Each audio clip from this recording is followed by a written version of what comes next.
오늘 말씀 함께 보도록 하겠습니다. 오늘 말씀은 역대하 2장 1절에서 18절까지 말씀입니다. 역대하 2장 1절에서 18절까지 말씀입니다.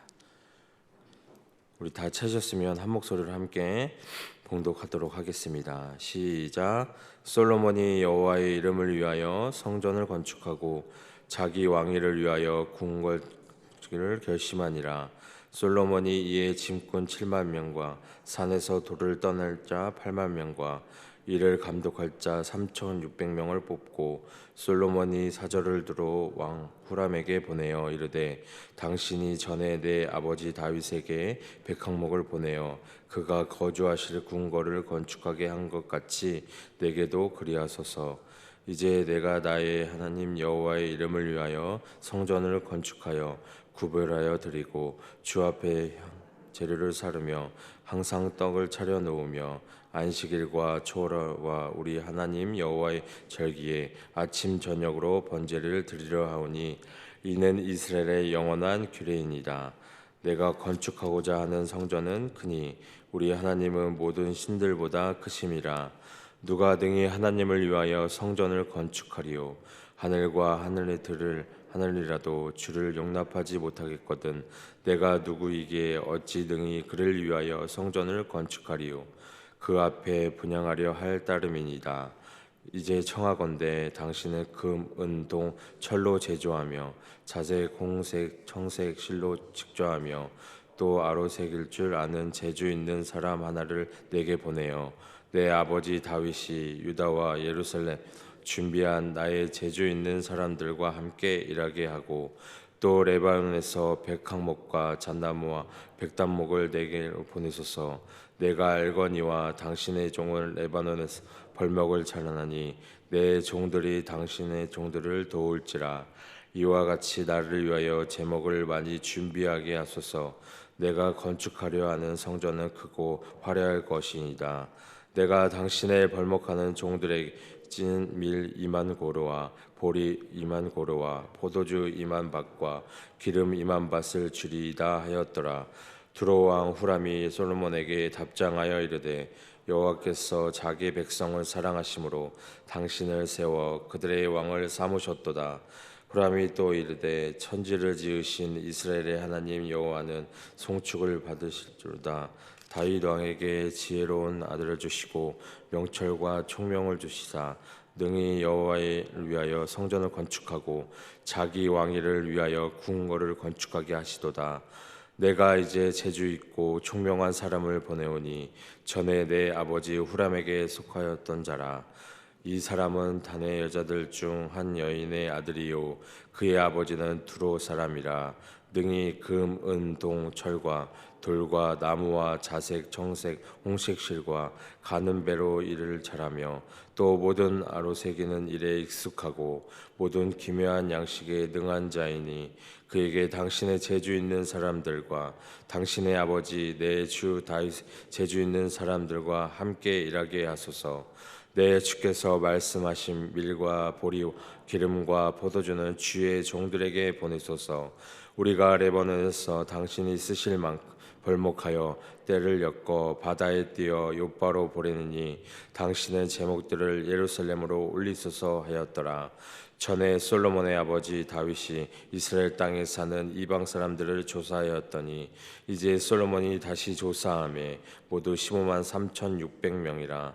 그 중에서 7만 명은 짐꾼이 되게 하였고 8만 명은 산에서 벌목하게 하였고 3,600명은 감독으로 삼아 백성들에게 일을 시키게 하였더라. 아멘. 오늘 말씀 함께 보도록 하겠습니다. 솔로몬은 왕이 된 후에 무엇보다 먼저 하나님의 집을 세우는 일을 마음에 두었습니다. 많은 이 나라들이 자신들의 건세를 가시하기 위해서 궁궐을 세우고 자신의 이름을 남기기 위해서 기념비적인 건물을 짓지만 솔로몬은 하나님께 이 영광을 돌리기 위해서 성전 건축을 또 준비했습니다. 그는 사람들을 동원하고 또 필요한 재료를 또 준비하고 또 주변 나라와 협력해서 오직 하나님께 합당한 처소를 또 마련하고자 하셨습니다. 그래서 이 장면은 우리에게 중요한 교훈을 줍니다. 이 성전 건축은 단지 그냥 돌과 나무로 이루어질 건물을 짓는 게 아니라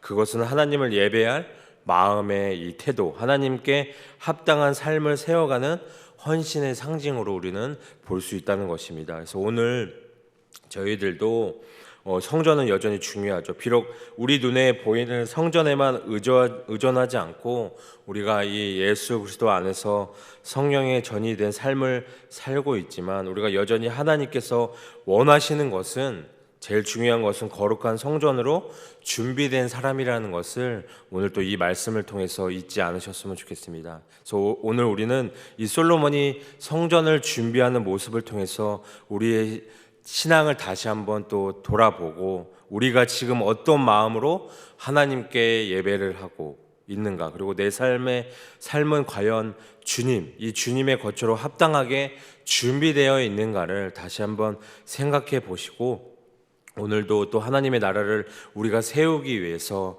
우리가 어떤 순종과 헌신을 드릴 수 있는지를 또 말씀을 통해서 다시 한번 생각해 보기를 소망합니다.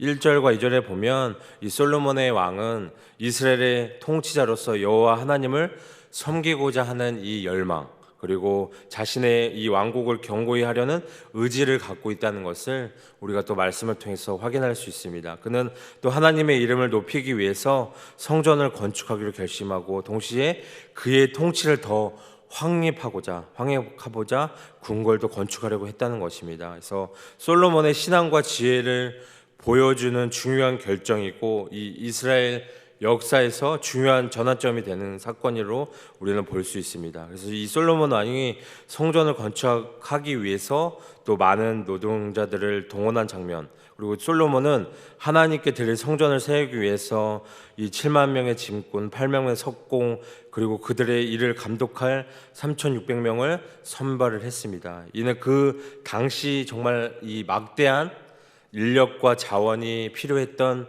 성전 건축 사업의 규모를 말씀을 통해서 또 보여주고 있습니다. 그래서 더 나아가서는 이 솔로몬의 리더십 그리고 조직력을 암시를 하고 있고, 하나님의 이 성전을 세우는 데 있어서 그의 헌신 그리고 노력을 우리가 또 이 말씀을 통해서 확인할 수 있습니다. 3절과 6절에 보면 솔로몬은 이 성전과 궁궐을 건축하기로 결심하고 세상 영광의 자랑이 아닌 하나님의 중심으로 둔 나라를 세우고 싶은 순수한 뜻에서 출발을 한다는 것입니다. 그래서 주님을 위해서 시작한 일이 변질되지 않도록 우리는 또 조심해야 한다는 것을 확인할 수 있습니다. 그래서 하나님께서 주신 지혜로 솔로몬은 이 두로왕 후람과 친분을 유지하고 성전 건축에 있어서 그에게 또 협조를 구합니다. 그래서 3절에서 16절은 이들 사이에 오간 서신의 내용으로 볼 수 있습니다. 후람에게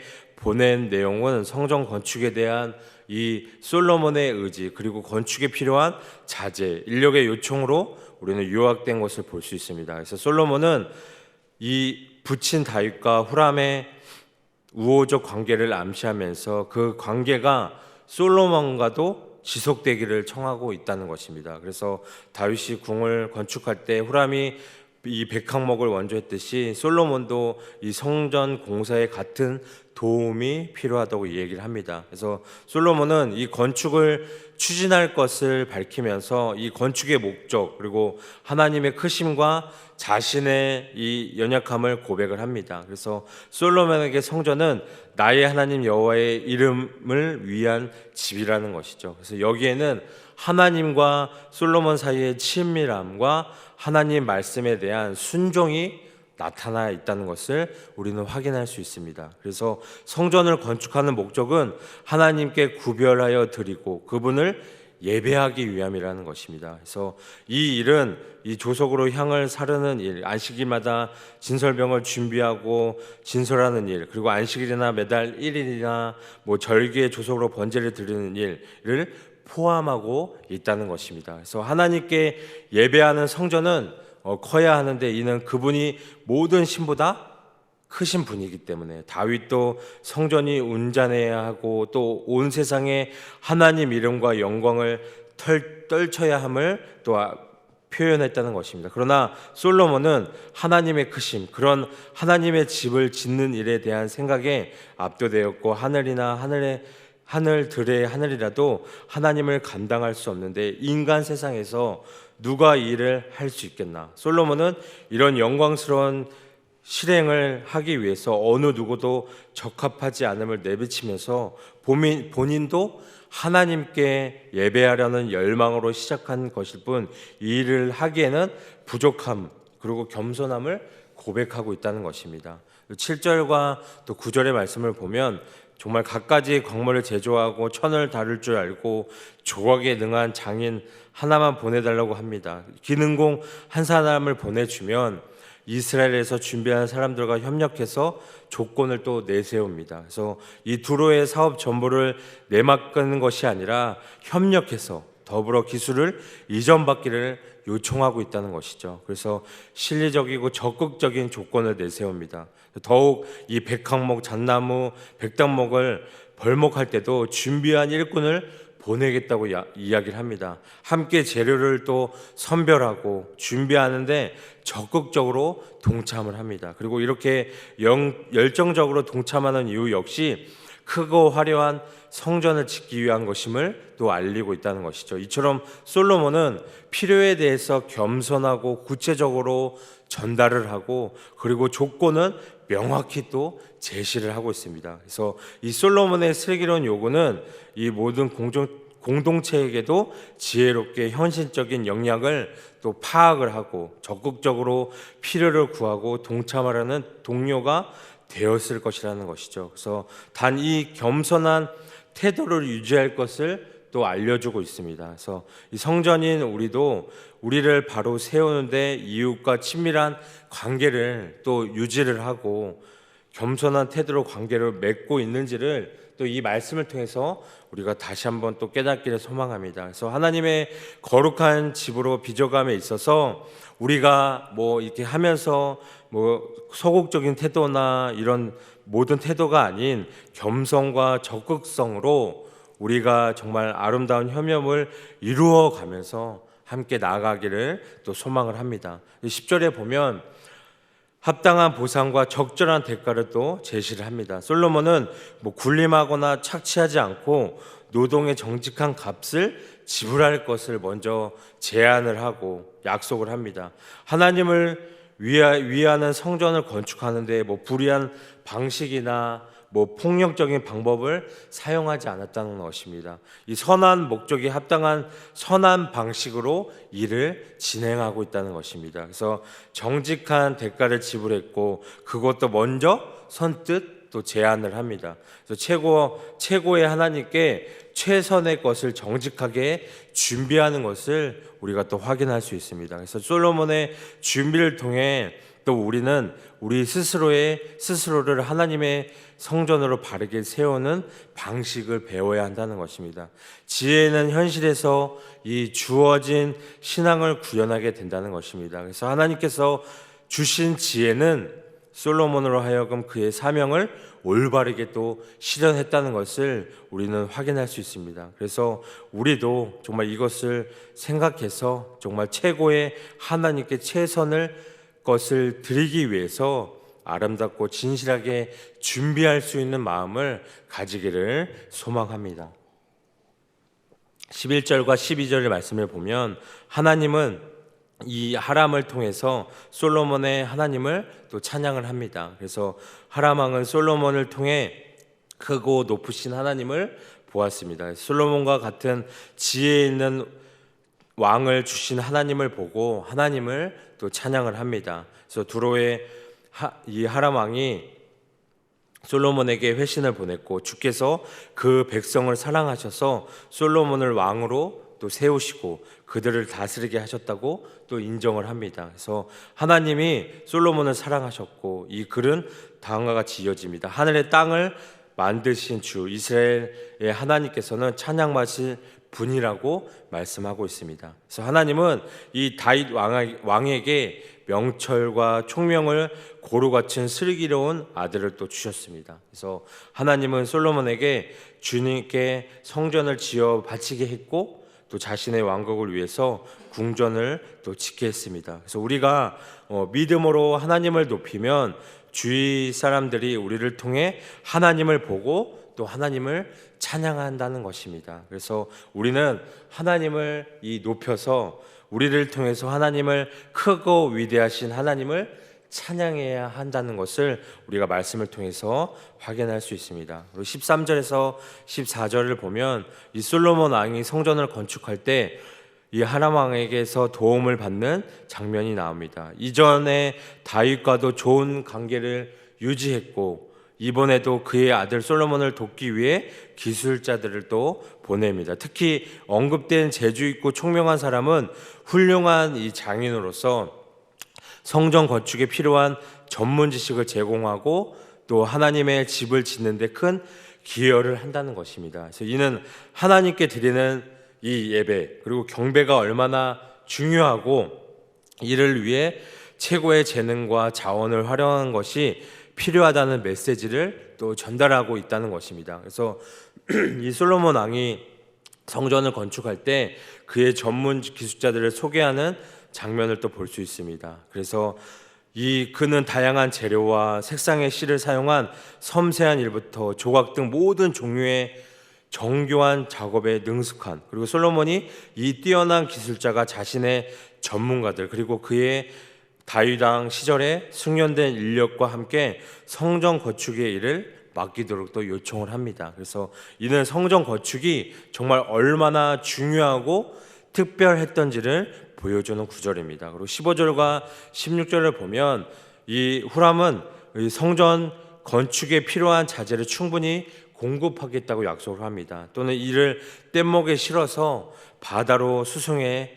또 이 욥바로 보낼 것이고 욥바에 도착한 자재를 성전이 건축될 예루살렘으로 운반하라고 제안함으로써 이 성전 건축에 기꺼이 협조하는 자세를 보인다는 것입니다. 그래서 솔로몬은 이 후람과 우호적인 관계를 유지하고 성전 건축에 협조를 얻어낼 수 있었던 것은 하나님께서 주신 지혜 덕분이라는 것입니다. 그래서 이 솔로몬의 성전 건축 추진과 그 과정은 하나님께서 다윗에게 한 언약을 성취하고 계심을 암시적으로도 드러낸다는 것을 우리가 또 말씀으로 확인할 수 있습니다. 그리고 마지막 17절에서 18절을 보면 솔로몬이 이스라엘 땅에서 사는 이방 사람들의 수를 세는 것이 나옵니다. 하나님의 성전을 짓는데 이방인들도 함께 동참했다는 것이죠. 그래서 물론 이것이 이 노역의 개념으로 보면 고통스러운 노역일 수도 있었겠지만, 하지만 하나님의 입장에서 볼 땐 그것이 단순한 고역이 아니었을 것이라는 것입니다. 우리가 이 인생을 살면서 고역과 같은 시간을 보낼 수 있습니다. 하지만 하나님의 일에 동참한다는 확신과 기쁨이 있다면 우리는 그것을 어떻게 해요? 아름답게 이겨낼 수 있다는 것입니다. 그래서 하나님은 우리의 섬김을 통해서 찬양받기를 원하신다는 것입니다. 그래서 오늘 우리 하루도 그 기쁨을 누리며 나아가길 소망합니다. 그래서 오늘 이 본문을 통해서 성전 건축이 본격적으로 어떻게 시작되었는지를 알 수 있어요. 그런데 성전에 대해서 이해할 때 기억해야 할 것은 성전이라는 건물에만 하나님이 거하시는 거처가 아니라 성전이라는 장소에서 하나님이 자신의 이름과 영광, 임재를 드러낼 수 있지만 그 장소만이 하나님이 거하신다고 착각해서는 안 된다는 것입니다. 따라서 성전이라는 이 건물은 하나님이 이스라엘 백성과 함께 하신다는 이 임재의 은혜의 처소였고, 그리고 백성들이 하나님께 희생 제사를 드리고 장소, 즉 예배의 장소였다는 것입니다. 그래서 하나님께 예배하기 위한 장소인 성전을 건축하는데 이 당시 최고의 재료들이 필요했고, 그리고 이방 사람인 이 후람의 하나님을 향한 찬양이 있었다는 것, 그리고 이스라엘 백성들의 노동뿐만 아니라 이방인의 노동도 필요했다는 것. 다시 말해 이 성전 건축은 하나님을 어떻게 예배해야 하는지를 보여주는 예시와도 같다는 것입니다. 그래서 우리는 이 최고의 가치를 하나님께 돌려드리는 예배를 드려야 한다는 것입니다. 또한 택하신 민족과 더불어 열방이 하나님께 드리는 찬송이 가득한 예배를 드려야 한다는 것입니다. 그리고 남녀노소, 신분, 모든 인종, 문화 차별 없이 모든 이가 하나님께 나아갈 수 있는 예배가 되어야 한다는 것입니다. 그래서 우리가 여기서 생각해야 될 것은 우리가 정말 최고의 가치로 예배를 드리고 있는가, 그리고 우리가 드리는 예배와 예배의 처소가 어떠한가, 그리고 혹은 우리가 지닌 잣대로 예배하는 자들을 판단하고 정죄하고 있지 않은가, 그것들을 좀 생각하면서 우리가 하나님의 영광을 담아내고 정말 순종하고 나아가는 우리가 아름다운 예배가 되기를 오늘 이 시간 소망합니다. 그래서 우리가 오로지 주님께 온전히 예배드릴 수 있는 우리의 삶이 되기를 오늘 이 시간 소망합니다.